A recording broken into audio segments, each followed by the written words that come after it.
The last 3 properties I've closed, they actually appraised at a good enough value that I was able to not only close them with no down payment, but I actually was able to pull cash out at closing by purchase. The banks were paying me to buy an asset that had positive cash flow. I don't know of any other investors that have done that in other asset classes.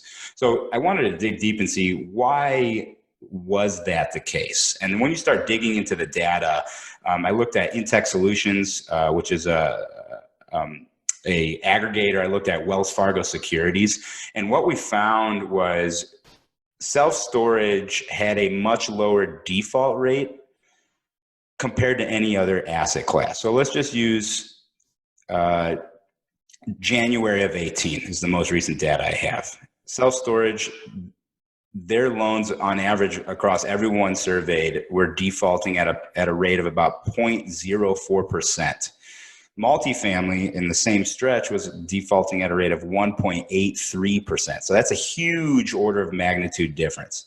Then when you actually look at the default data, when that rare default did occur in self-storage, the amount of loss experienced by the bank was actually much lower than all other asset classes as well. So you look at multifamily, when a bank disposed of those loans, they usually experience a loss of somewhere around 4.3, 4.4%.